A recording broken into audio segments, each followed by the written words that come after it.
Welcome to brain roots IAS. आज हम GS paper 2 के लिए एक बहुत ही इंपॉर्टेंट टॉपिक पढ़ेंगे, upgrading governance inside mission Karmayogi. कभी सोचा है कि सरकारी दफ्तरों का कामकाज, वो जो एक इमेज हमारे दिमाग में बनी हुई है, वो आखिर कैसे बदल सकती है? आज हम ऐसी ही एक बहुत बड़ी ट्रांसफॉर्मेशन की कहानी को समझेंगे। मिशन कर्मयोगी, एक ऐसी कोशिश जो इंडिया की पूरी एडमिनिस्ट्रेटिव मशीनरी को रूल बेस्ड से रोल बेस्ड बना रही है। चलिए इसको अच्छे से एग्जाम के पर्सपेक्टिव से डिकोड करते हैं। अब देखिए, इस पूरे रिफॉर्म की जो आत्मा है, इसका जो क्रक्स है, वो इस एक लाइन में छिपा है। और ये सिर्फ शब्दों का खेल नहीं है। This is a fundamental shift in the administrative mindset. इसको एक सिंपल से एग्जाम्पल से समझते हैं। मान लीजिए एक ऑफिसर है जिसके पास एक फाइल आती है। एक रूल बेस्ड ऑफिसर क्या करेगा? वो सिर्फ रूल बुक देखेगा और कहेगा, देखिए रूल 10B के हिसाब से ये काम तो नहीं हो सकता, फाइल बंद। लेकिन एक रोल बेस्ड ऑफिसर सोचेगा, मेरा रोल यहां सिटीजन की प्रॉब्लम सॉल्व करना है, तो इस प्रॉब्लम को रूल्स के दायरे में रहते हुए क्रिएटिवली कैसे सॉल्व किया जा सकता है। बस यही है वो पैराडाइम शिफ्ट जिसके बारे में हम बात कर रहे हैं। तो पहला सवाल तो यही उठता है कि आखिर रोल बेस्ड गवर्नेंस की जरूरत ही क्यों पड़ी? देखिए, किसी भी सॉल्यूशन को समझने से पहले जरूरी है कि हम प्रॉब्लम को ठीक से समझें, उसे डायग्नोस करें। आखिर पुरानी रूल बेस्ड सिस्टम में ऐसी क्या कमियां थी? व्हाट वर द लैकुनाe जिनको एड्रेस करना इतना जरूरी हो गया था? यहां देखिए, आपको दो बिल्कुल अलग अलग एडमिनिस्ट्रेटिव वर्ड्स दिखेंगे।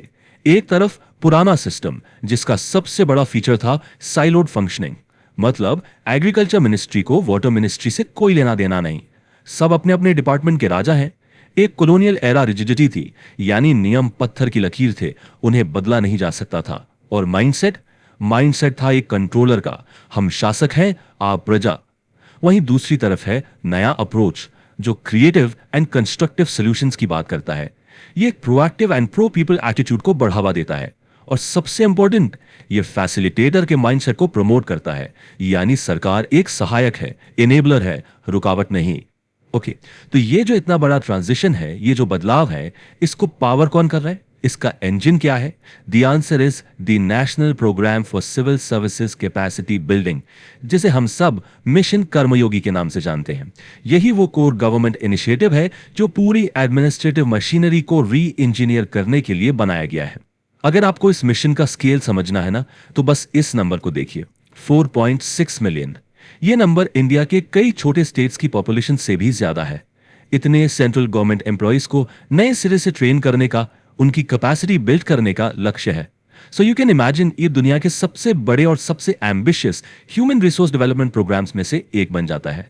और इस मिशन का जो दिल है, इसका जो टेक्नोलॉजिकल बैकबोन है, वो है आई गॉट प्लेटफॉर्म कर्मयोगी। आप इसे गवर्नमेंट एम्प्लॉयज के लिए एक तरह की डिजिटल यूनिवर्सिटी समझ सकते हैं। ये उन्हें कंटिन्यूअस लर्निंग की अपॉर्चुनिटीज देता है। पर इसका सबसे इंपॉर्टेंट काम है कॉम्पिटेंसी को डेमोक्रेटाइज करना। अब इसका क्या मतलब हुआ? इसका मतलब है कि चाहे कोई सेक्शन ऑफिसर हो या सेक्रेटरी लेवल का ऑफिसर, सबके पास बेस्ट ट्रेनिंग मॉड्यूल्स तक बराबर का एक्सेस हो, एनी टाइम एनीवेयर। इससे उनकी फंक्शनल, डोमेन और बिहेवियरल स्किल्स तीनों को इनहैंस किया जाता है। अच्छा, अगर आई गॉट प्लेटफॉर्म इस मिशन का इंजन है, तो कैपेसिटी बिल्डिंग कमीशन यानी सीबीसी इसका क्वालिटी कंट्रोल सिस्टम है। इस कमीशन का काम है ये इंश्योर करना कि सारी ट्रेनिंग के स्टैंडर्ड्स हाई क्लास हों। इसका एक बहुत ही जरूरी काम है एक कॉमन सिटीजन फर्स्ट वोकैबुलरी और माइंडसेट तैयार करना। इससे क्या होगा? इससे यह होगा कि हर ऑफिसर, चाहे वो देश के किसी भी कोने में पोस्टेड हो, एक ही सिटीजन सेंट्रिक सोच और भाषा के साथ काम करेगा। साथ ही ये अलग अलग ट्रेनिंग इंस्टीट्यूट पर भी नजर रखता है ताकि डुप्लीकेशन ऑफ एफर्ट ना हो। मतलब एक ही चीज पर अलग अलग इंस्टीट्यूट्स अपना टाइम और रिसोर्स वेस्ट ना करें। ओके, सो हमने ये टर्म काफी बार यूज कर लिया, सिटीजन फर्स्ट, सिटीजन सेंट्रिक। लेकिन गवर्नेंस के कॉन्टेक्स्ट में इस फिलॉसफी का आखिर मतलब क्या है? देखिए, ये सिर्फ एक सुंदर सा कैच फ्रेज नहीं है, it's the core philosophy driving all these reforms. Citizen centric governance का आसान मतलब यह है कि अब सिटीजन सिर्फ एक बेनिफिशियरी या लाभार्थी नहीं है, बल्कि वो पूरी गवर्नेंस आर्किटेक्चर के अहम सेंटर में है। ये फिलॉसफी सोच को गवर्नमेंट फॉर द पीपल से बदलकर गवर्नमेंट विद द पीपल कर देती है। इसका मतलब ये हुआ कि अब सिटीजन की पार्टिसिपेशन और उसका फीडबैक उतना ही जरूरी है जितना गवर्नमेंट का डिसीजन। और ये गुड गवर्नेंस का एक की कंपोनेंट है।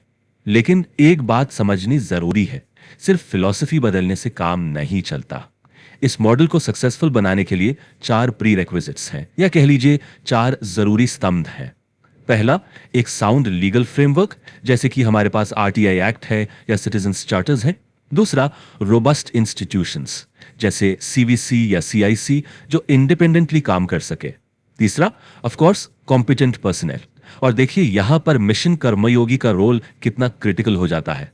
और चौथा, डिसेंट्रलाइजेशन ऑफ पावर, खासकर 73rd और 74th अमेंडमेंट्स के जरिए, ताकि डिसीजंस ग्रास रूट्स लेवल पर लिए जा सकें।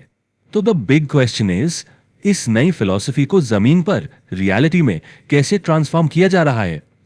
इसके लिए गवर्नमेंट के पास एक पूरा टूल किट है।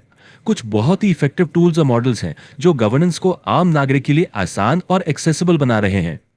और इस टूल किट का एक बहुत इंपॉर्टेंट हिस्सा है सेवोत्तम मॉडल। इसे पब्लिक सर्विस डिलीवरी के लिए गोल्ड स्टैंडर्ड माना जाता है। इसके 3 कोर मॉड्यूल्स हैं। सिंपल है। पहला, सिटीजन्स चार्टर्स। यह बताता है कि एक सिटीजन होने के नाते आपको किस स्टैंडर्ड की सर्विस एक्सपेक्ट करनी चाहिए। दूसरा, ग्रीवेंस रिड्रेसल मैकेनिज्म, मतलब अगर सर्विस उस वादे को पूरा ना करे तो आपकी सुनवाई कैसे होगी। और तीसरा, सर्विस डिलीवरी कैपेबिलिटी। यह इंश्योर करता है कि डिपार्टमेंट के पास अपने वादे पूरे करने की इंटरनल कैपेसिटी, यानी लोग, पैसा, स्किल्स है भी या नहीं। इस पूरी एक्सरसाइज के पीछे एक गाइडिंग प्रिंसिपल काम कर रहा है, मैक्सिमम गवर्नेंस, मिनिमम गवर्नमेंट। अब यहां एक कॉमन मिस्टेक होती है। इसका मतलब गवर्नमेंट का साइज छोटा करना बिल्कुल नहीं है। इसका मतलब है गवर्नमेंट का इंटरफेरेंस आम आदमी की लाइफ में कम करना और टेक्नोलॉजी का यूज करके गवर्नमेंट के इंपैक्ट को बढ़ाना, यानी गवर्नेंस ज्यादा एफिशिएंट हो और कम बोझिल हो। तो ये टेक्नोलॉजी का इंपैक्ट कहां दिख रहा है? इनकी डिजिटल टूल्स में, जो इंडिया के डिजिटल पब्लिक इंफ्रास्ट्रक्चर का हिस्सा है। डिजी लॉकर से पेपरलेस गवर्नेंस आई है। सोच के देखिए, अब हर वक्त फिजिकल डॉक्यूमेंट्स कैरी करने की जरूरत ही नहीं। यूमंग ऐप, एक ही ऐप पर आपको सैकड़ों गवर्नमेंट सर्विसेज मिल जाती हैं। और सीपी ग्राम्स यानी centralised public grievance redressal and monitoring system, ये नागरिकों को किसी भी डिपार्टमेंट के खिलाफ ऑनलाइन 24/7 कंप्लेंट करने का एक पावरफुल प्लेटफॉर्म देता है। ओके, थ्योरी तो बहुत हो गई, मॉडल्स और प्लेटफॉर्म्स भी समझ लिए, लेकिन इन सबका जमीनी स्तर पर रियल वर्ल्ड में इंपैक्ट क्या हो रहा है? क्या वाकई आम नागरिक के लिए कुछ बदल रहा है? Let's look at some tangible outcomes. ये नंबर देखिए, ये अपने आप में एक पूरी कहानी है। 1500 से भी ज्यादा इतने पुराने और अप्रासंगिक यानी ऑब्सोलीट लॉज को रिपील किया गया है। ये वो कानून थे जिनका आज कोई रेलेवेंस नहीं था, पर वो आम आदमी की जिंदगी में और बिजनेसेस के लिए एक बोझ बने हुए थे। ये रेड टेपिज्म पर, उस लाल फीताशाही पर एक सीधी चोट है। तो इन सब चीजों से हो क्या रहा है? हो ये रहा है कि स्टेट का जो रोल है वो बदल रहा है। स्टेट और सिटीजन के बीच का रिश्ता बदल रहा है। सरकार अब एक सख्त कंट्रोलर नहीं है जो हर कदम पर रोक लगाए, बल्कि एक फैसिलिटेटर बन रही है जो आपकी ग्रोथ और प्रोग्रेस के लिए एक एनेबलिंग एनवायरनमेंट क्रिएट करती है।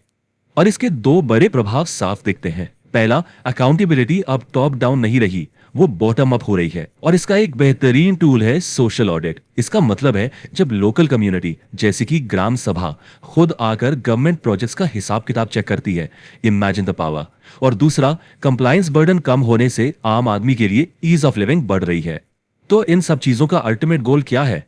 ये सारे सुधार आखिर एक बड़े सपने से जुड़े हैं, 2047 तक एक विकसित भारत का निर्माण। क्योंकि एक डेवलप्ड कंट्री की पहचान सिर्फ उसकी इकोनॉमी से नहीं होती, उसकी पहचान होती है उसके सिटीजन सेंट्रिक, एफिशिएंट और सेंसिटिव गवर्नेंस से। बेसिकली ये सारे रिफॉर्म्स उस विकसित भारत की नींव हैं। और हाँ, ये सफर अभी खत्म नहीं हुआ है। फ्यूचर रोडमैप और भी एक्साइटिंग है, जैसे कि एआई को सीपीजीआरएमएस जैसे प्लेटफॉर्म्स में इंटीग्रेट करना प्रिडिक्टिव ग्रीवेंस रिड्रेसल के लिए। इसका मतलब समस्या होने से पहले ही सिस्टम डेटा को एनालाइज करके उसका अनुमान लगा ले और उसे रोक दे। साथ ही लास्ट माइल फ्रंटलाइन वर्कर्स, जो आम आदमी के लिए सरकार का असली चेहरा होते हैं, उनकी ट्रेनिंग पर और गहरा फोकस किया जाएगा। चलिए, जाते जाते एक सवाल मैं आपके लिए छोड़ जाता हूं, just for you to reflect upon. एक सिविल सर्वेंट के लिए सालों से चली आ रही रूल बेस्ड माइंडसेट की दुनिया से निकलकर एक सिटीजन सेंट्रिक सोच को अपनाने में सबसे बड़ी बाधा, द बिगेस्ट हर्डल, क्या होती है? इस पर जरूर सोचिएगा। If you found this lecture helpful, like, share and subscribe to the channel.